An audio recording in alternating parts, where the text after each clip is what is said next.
Okay, I have a 2016 G3 1442 with a 2016 15 horse electric start Yamaha.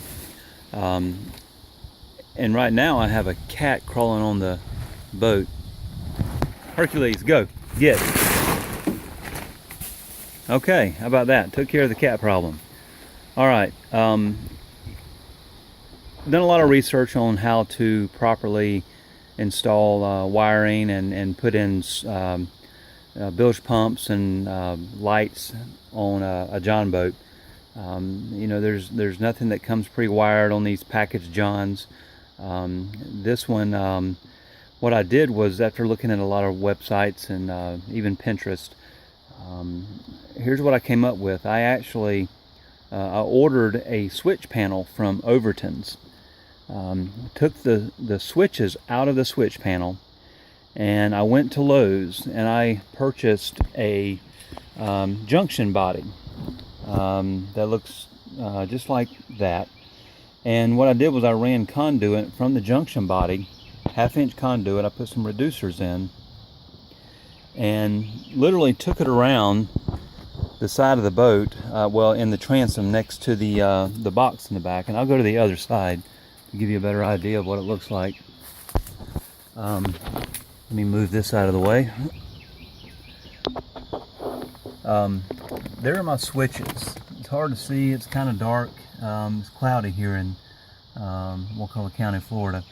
So put my switches in the junction box, and I ran the conduit through that 1/2-inch, the wiring through the 1/2-inch conduit, 16 gauge. The switch that I bought from Overton's already had some inline fuses built in, so I didn't have to worry about attaching those. Everything is wired in behind that junction box. Anyway, you'll see my stern light over there. Of course, it's wired, and this worked out pretty well, because now when I sit in my seat, that's of course not on the boat, I can spin around and I can flip the switch there. And I have one for the bilge, which is right there, that runs up right there, and I have a little conduit clamp for that. And the wire from the bow light, which is of course up front, it comes in underneath, from underneath the you can see there, I ran it on the bottom of the boat with double insulated wire. It comes up through the bottom of the junction body. The wires for my bilge pump go in from the conduit there at the bottom, and the wires for my transom light are run to the bottom, and they come up through. Everything runs to the junction box. My switches are fully functional. I've already used them, and I have my main 2 wires that go to the battery. They're unplugged right now, of course, and I'm using my cranking battery. Most people would use a deep cycle battery for this. However, the bilge pump, I'm only going to use it when I need it, and I can always run the motor. It has a high output alternator, so even at slow speeds it charges the battery. And of course my lights, I'm only going to use them if I decide to actually get up early one morning and go fishing. I might need them, or if I get stuck at night, I'll have something on the boat to make it legal running at night. As I mentioned, I'll probably eventually run a fish finder. May stick it on that side or up front if I decide to fish from the front. But I'm telling you now, I probably wasted $40 trying to figure out what type of switch panel I was going to use.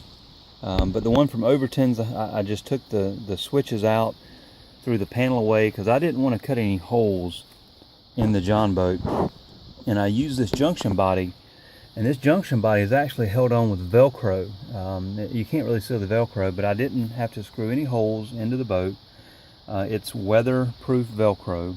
If I ever need to take this off, it will completely, I can remove it from the Velcro strip and work on it, and do whatever I need to. So I hope, I mean, I didn't go through the process of recording how I actually put it together, but it's a pretty simple process.